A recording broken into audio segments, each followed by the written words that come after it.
খিলাফ চালু হয়ে গেল। আল্লাহ তার রোগ ভালো করে দিলেন। তিনি হেরেম থেকে রওনা দিয়ে মদিনাতে গেলেন। বর্তমান ইয়াসরিব, বর্তমান মদিনা, আগে নাম ছিল ইয়াসরিব। যখন এইখানে গেলেন, ছেলে হত্যার প্রতিশোধ তিনি নেবেন। সাথে লক্ষ লক্ষ সৈন্য সামন্ত লোক লস্কর নিয়ে তিনি বিরাট বাহিনী নিয়ে মদিনার উপরে ঝাঁপিয়ে পড়লেন। ইয়াসরিবের উপরে ঝাঁপিয়ে পড়লেন, ঘিরে ফেললেন। প্রত্যেকটা ইয়াসরিববাসীকে তিনি হত্যা করে ফেলবেন। ঠিক এমন সময় ওই বড় বড় পাদ্রী যারা ছিল, আলেম ওলামা, তৎকালীন জমানায় বড় বড় ধর্মগুরু যারা ছিলেন, তারা বাদশার কাছে এসে বললেন, বাদশা, সর্বনাশ, আপনি শহরের বাসিন্দাদেরকে হত্যা করবেন না, আপনি শহরের বাসিন্দাদের, কারণ তাওরাত, জবুর, ইনজিলে যতগুলি কিতাব আছে আসমানি, তখনও ইনজিল শরীফ আসে নাই, আমরা তাওরাত জবুরের মধ্যে যেটা দেখলাম, বাদশা শুনে রাখবেন, এই মদিনার মাটি পাথর থেকে সুঘ্রাণ আসতেছে, আখিরি নবী রাহমাতুল লিল আলামিন এখানে আসবেন, এখানে তার কবর হবে, এখানে তার বাড়ি হবে, এইখানে তার ঘর হবে, এবং এইখানে কেন্দ্র করে তিনি তামাম পৃথিবীতে আল্লাহর দ্বীন প্রতিষ্ঠিত করবেন। একবার জোরে বলা যাবে কি সুবহানাল্লাহ? মনোযোগ দিন। বাদশা, আপনি এই শহরের বাসিন্দাদেরকে হত্যা করেন না। বাদশা, আপনি শহরের বাসিন্দাদেরকে হত্যা করবেন না। এই শহরে আখিরি নবী আসবে, এই শহরে রাহমাতুল লিল আলামিন আসবে, আপনি শহরের কাউকে হত্যা করবেন না, মারবেন না, সর্বনাশ হয়ে যাবে আপনার। বাদশা বলতেছেন, হ্যাঁ তাহলে বলো আখিরি নবী কবে আসবে? বাদশা এই নবীর গুণগান যখন জানতে পারলেন, শাম যখন শুনলেন, বাদশার দিল নরম হয়ে গেল।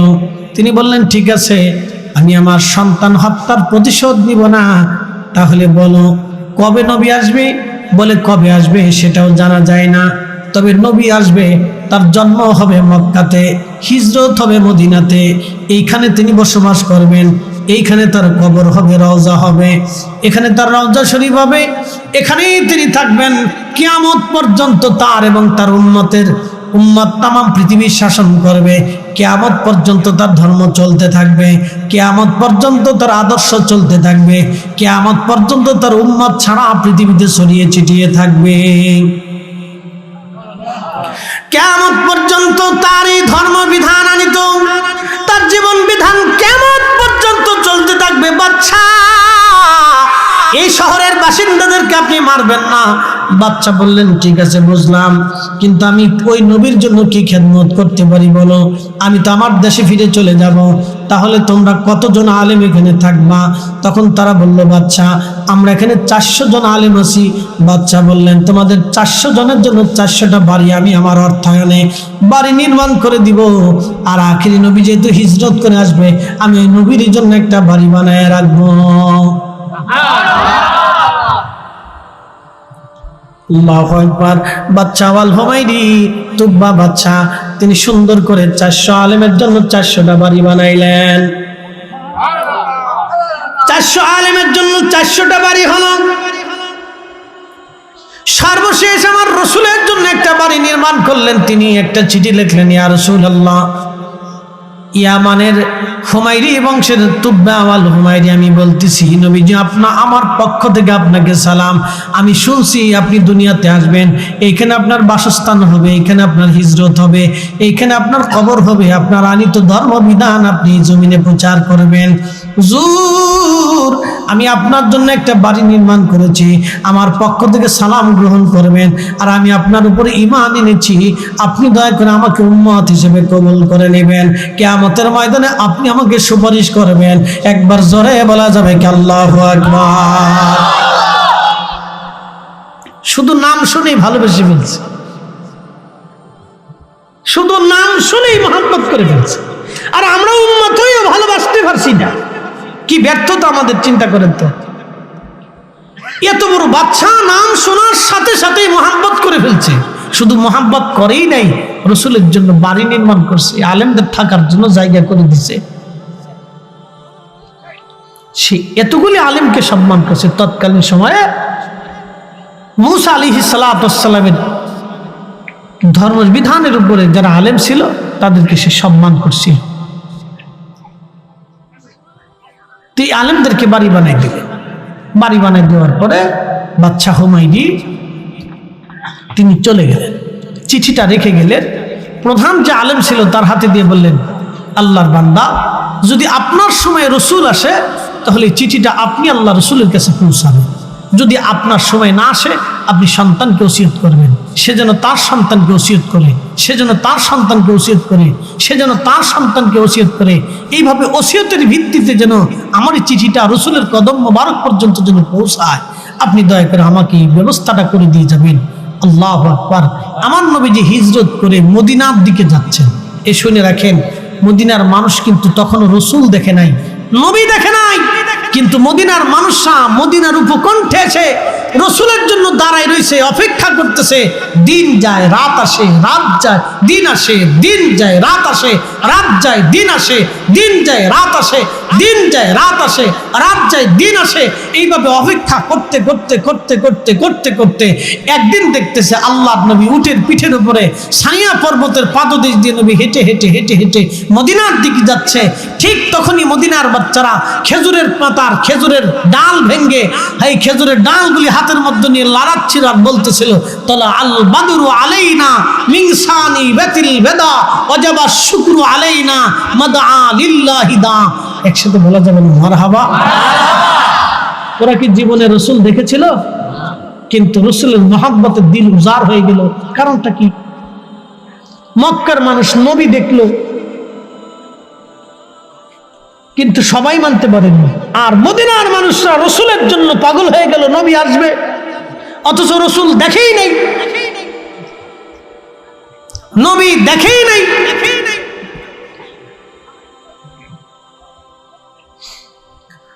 প্রিয় উপস্থিতি আমার,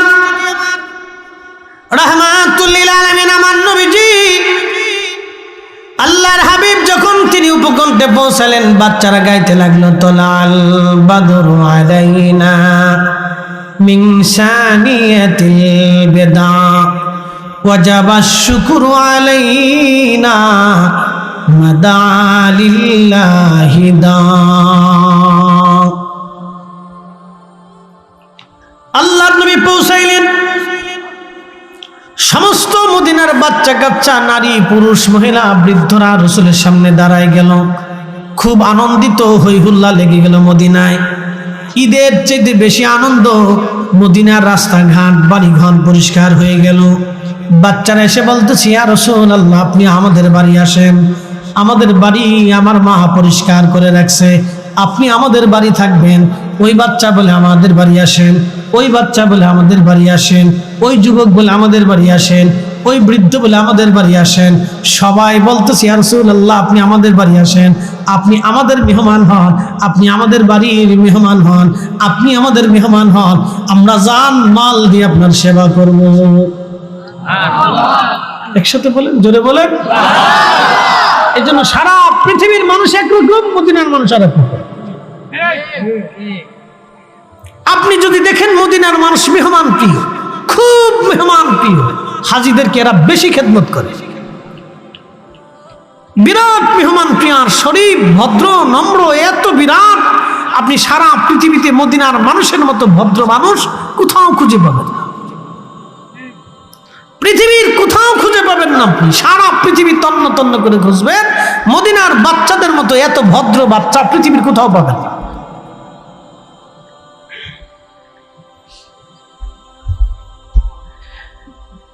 বন্ধু খুব মনোযোগ দিবেন।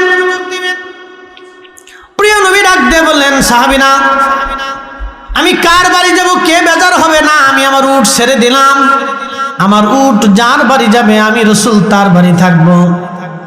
বলবেন না মারহাবা। উট ছেড়ে দিছে, উট ছেড়ে দিছে, উটের নাম কাসমা। হেঁটে হেঁটে হেঁটে হেঁটে যায়। আল্লাহর নবী বলতেছিলেন, আমার সাহাবীরা, রে তোমরা শোনো, জিবরাইল আমিনরা আমার আল্লাহ পাঠাই দিয়া বলেন, উটের কান ধরে নিয়ে যাবা আইয়ুব আনসারীর বাড়ি, ওইখানে নিয়ে তারে বসাইবা। সুবহানাল্লাহ। জিবরাইল আলাইহিস সালাম উটের কান ধরে, কাসওয়ার কান ধরে নিয়ে হযরত আইয়ুব আনসারী রাদিয়াল্লাহু আনহুর বাড়ির সামনে বসাই দিয়েছে। ওই বাড়িতেই সেই 1000 বছর আগে বাদশা নির্মাণ করেছে। একসাথে বলেন আল্লাহু আকবার। আর একটু জোরে। কথা বলে, কথা বলে, রক্ত কথা বলে, রক্ত কথা বলে। সেই 400 আলেম যারা ছিল ইশকে রাসূলের মহব্বতে, তাদের রক্ত তখন পৃথিবীতে ছড়িয়ে ছিটিয়ে সারা মদিনাতে ছড়িয়ে গেল। তারা এসে বলতেছে, ইয়া রাসূলুল্লাহ, আপনি আমাদের কাছে আসেন। আল্লাহর নবীকে আইয়ুব আনসারী রাদিয়াল্লাহু আনহু সম্মাসন দিলেন। এই মিসকিনের ঘরে রাহমাতুল্লিল আলাইহি, ওনার ঘরটা ছিল দ্বিতল বিশিষ্ট, 2 তলা বিশিষ্ট। শুনে যাবেন, ঘরটা 2 তলা বিশিষ্ট ছিল।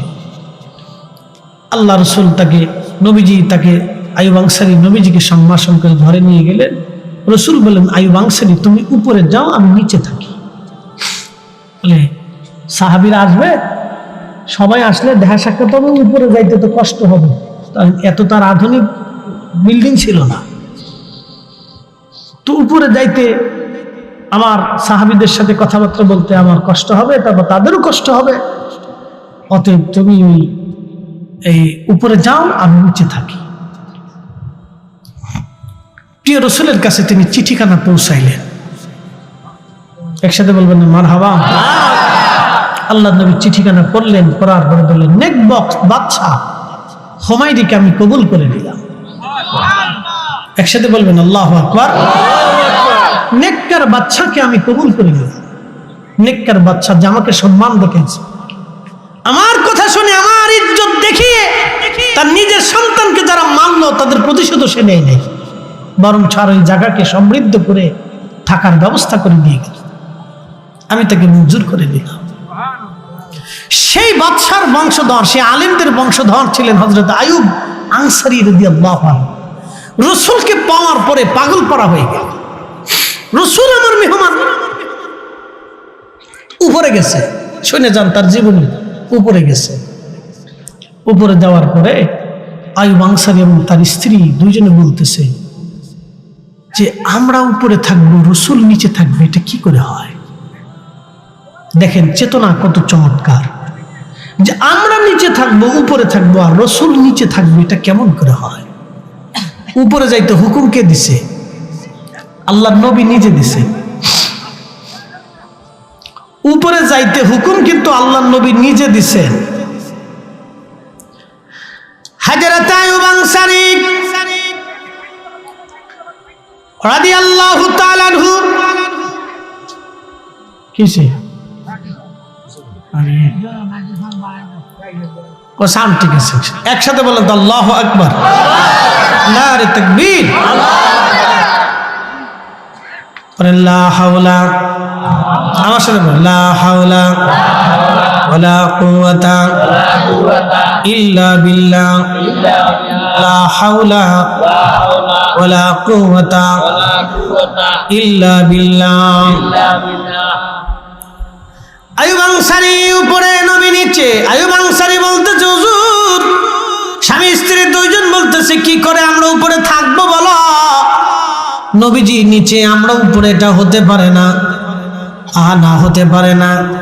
রাতটা ভর চিন্তায় পড়ে গেলেন। স্বামীর স্ত্রী উপরের তালার একবারে কোনায় চলে গেলেন, যাতে বেয়াদবি না হয়, একবারে কোনায় চলে গেলেন। দুইজন কোন রকম কম্বল পেঁচিয়ে কুচুমুচু হয়ে রাত্রিবেলা বসে রইলেন। সারা রাত স্বামী স্ত্রী ঘুমান নাই। রাসূল নিচে, আমরা উপরে, এটা কেমন করে হয়? নবী নিচে থাকবে, আমরা উপরে থাকবো, এমন কেমন করে হয়? সকালবেলা দুইজন নিচে নেমে আল্লাহর হাবিবকে ডাক দেয়া বলেন, ইয়া রাসূলুল্লাহ, বেয়াদবি মাফ করবেন, রাসূল নিচে থাকবে আর আমরা উপরে থাকবো, এটা হতেই পারে না। হুজুর, আমরা মরে যাব, তারপরও উপরে থাকা সম্ভব হবে না। ইয়া রাসূলুল্লাহ, বেয়াদবির হবে এই ভয়ে আমরা সারা রাত ঘুমাইতে পারি নাই, আমরা রুমের এক কোণাতে কুচুমুচু হয়ে বসেছিলাম। হুজুর, আপনি দয়া করে উপরে চলে যান, আমরা নিচে থাকবো। আল্লাহর নবী তাদের দিকে লক্ষ্য করে উপরে চলে গেলেন। চিন্তা করলেন, হ্যাঁ, কথা তো ঠিক, তাদের কষ্ট হবে, নবী তাদের কষ্ট দিতে চান না। আল্লাহর নবী উপরে চলে গেলেন। হযরতে আইয়ুব আনসারী থেকে শুরু করে মদিনার প্রত্যেকটা, মদিনার যারা আনসারী ছিলেন, তারা নিজের কন্যা সন্তানকে বিয়ে দেওয়ার আগে আল্লাহ রসুলকে জিজ্ঞেস করতেন, ইয়া রাসূলুল্লাহ, আপনার কি স্ত্রীর প্রয়োজন আছে কিনা? যদি থাকে তাহলে আমাদের ঘরে মেয়ে আছে। আল্লাহ নবী না করলে তারপরে ওই মেয়েকে অন্য কোথাও বিয়ে দিতেন, কারণ আল্লাহ রসুল তো কোনো কাম পিপাসা নিবারণ করতেন না। সুন্দরী নারী দেখলেই রসুলের বিয়ের প্রয়োজন ছিল না, কারণ আম্মাজান আয়েশাকে নবী 40 বছরে বিয়ে করেছেন, আম্মাজান সাউদাকে নবী প্রায় 70 বছর বয়সে বিয়ে করেছেন। একবার জোরে বলা যাবে কি আল্লাহু আকবার। কিন্তু মদিনার মানুষ এত আদাবি ছিলেন যে রসুলকে জিজ্ঞেস করতেন, হুজুর আমাদের কোনো মেয়ে আপনার পছন্দ হয় কিনা? চিন্তা করতে পারছেন তারা কিভাবে আল্লাহ রসুলকে সম্মান করতেন? যদি রসুলের পছন্দ হয় আর যদি আমরা অন্য কোথাও বিয়ে দিয়ে দিই তাহলে কেমন হবে? এটা ছিল আদব। কিন্তু রসুল তো কোনো সুন্দরী নারীর দিকে রসুলের কোনো ইয়া ছিল না। চাইলে রসুল কত সুন্দরী নারী বিয়ে করতে পারতেন। আম্মাজান আয়েশাকে তো রসুল ইচ্ছা করে বিয়ে করেন। হযরত আবু বকর সিদ্দিক বারবার ফিরাফিরি করতেছে, ইয়া রাসূলুল্লাহ, আমার মন চায় আপনার সাথে আত্মীয়তা করবে। বলে কাকে বিয়ে দেবো? বলে আয়েশাকে। বলে সে তো কুমারী, ছোট্ট। বলি ইয়া রাসূলুল্লাহ, তারপর আপনি বিয়ে করেন। আচ্ছা বলেন তো, একটা বাবা বারবার বলতেছে আপনি বিয়ে করেন, বিয়ে করেন, বিয়ে করেন। আল্লাহ রাসূল বিয়ে করলেন, বয়স 5 বছর। একসাথে বলবেন না মারহাবা? 5 বছর বয়সে একটা মেয়ে কি বুঝে? বিয়ে হলো। 9 বছর বয়সে আল্লাহর নবী ঘরে নিয়ে আসছে। 9 বছর বয়স থেকে হযরত আম্মাজান আয়েশা সিদ্দিকা রাসূলের খেদমত করেছে। এটা রাসূল করিম সাল্লাল্লাহু আলাইহি সাল্লামের প্রতি সাহাবায়ে কেরামের অনাবিল মহব্বত ছিল, হৃদয় থেকে ভালোবাসতেন। এই জন্য আল্লাহ বলছেন, কুল, হুজুর আপনি বলে দেন, ইন কুনতুম তুহিব্বুনাল্লাহ ফাত্তাবিউনি। একসাথে বলা যাবে না? আল্লাহু আকবার, আল্লাহু আকবার, লিল্লাহিল হামদু, বিসমিল্লাহির রাহমানির রাহিম।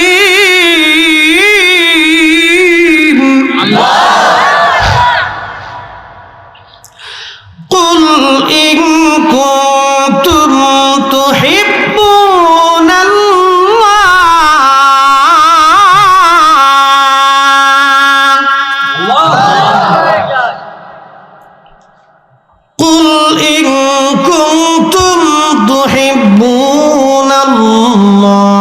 ফাত্তাবিউনি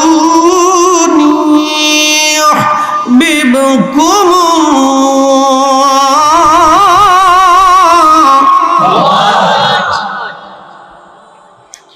ওয়ায়াগফির লাকুম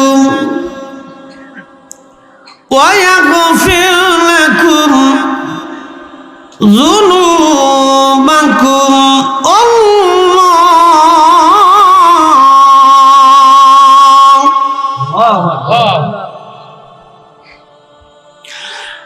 ويغفر لكم ذنوبكم الله غفور رحيم।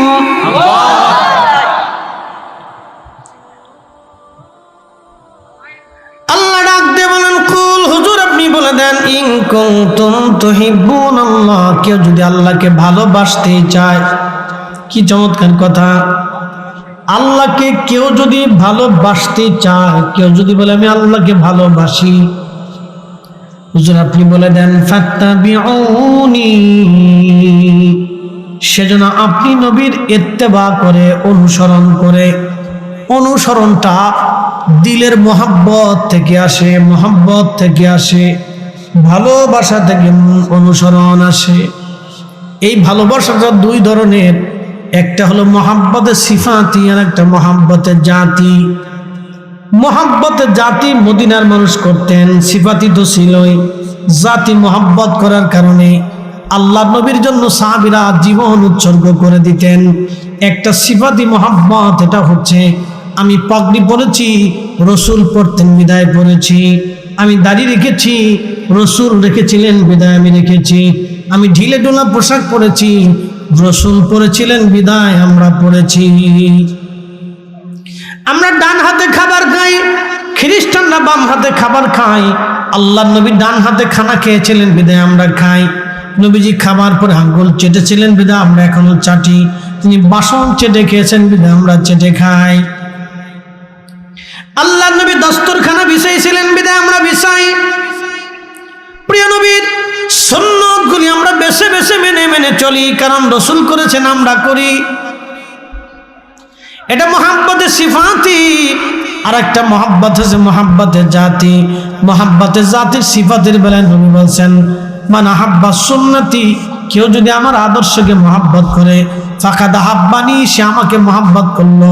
ওমান আহাব্বানি কানা মাই ফিল জান্নাহ, যে আমাকে ভালোবাসলো সে আমার সঙ্গে আল্লাহর জান্নাতে চলে গেল। একবার জোরে বলা যাবে কি সুবহানাল্লাহ। আরেকটা মুহাব্বত, মুহাব্বতের জাতি। লা ইউমিন লা ইউমিন লা ইউমিন, ঈমানদার তুমি হবে না হাত্তা আকুনা হাব্বা ইলাইহি মিন ওয়ালিদিহি ওয়া বালাদিহি ওয়ান নাসি আজমাইন। ছেলে সন্তান পিতা মাতা দুনিয়ার সব ব্যক্তির চাইতে আমি রাসূলকে যদি ভালোবাসতে না পারো তাহলে তুমি ঈমানদার হবে না, ঈমানদার হবে না। খুব মনোযোগ দিয়ে কথা শুনবেন। আল্লাহ রাব্বুল আলামিন কোরআনুল কারীম, আমার রব আমাদেরকে শিক্ষা দিলেন, ও আমার বান্দারা তোমাদের বংশ বিস্তার করলাম কিভাবে? মিন সুলালাতিন মিন মাইন মাহিন, মানুষের নির্গত নির্যাস এক ধরনের বিশেষ পানি, এখান থেকে আমি আল্লাহ রাব্বুল আলামিন তোমাদের বংশ বিস্তার করলাম। আপনার মা ছিল, বাবা ছিল, দাদা ছিল, তারপর দাদা ছিল, এরপরে আপনি এসেছেন, আপনার পরে আপনার সন্তান, তারপরে তার সন্তান, তারপরে তার সন্তান, আপনার ভাতিজা ভাগিনা, আপনার আত্মীয় স্বজন, আপনার প্রতিবেশী, আপনার গ্রামবাসী। এই যে বংশ বিস্তার আমি আল্লাহ করলাম, মানুষের শরীর থেকে নির্গত একটা বিশেষ পানি, এই পানি থেকে বাবা এবং মা দুইজনের পানিটাকে, বাবার পৃষ্ঠদেশ থেকে পানিটা আসে আর মায়ের বক্ষদেশ থেকে পানিটা আসে। এই দুইটা পানিটাকে আমি আল্লাহ মায়ের রেহেমি আধারে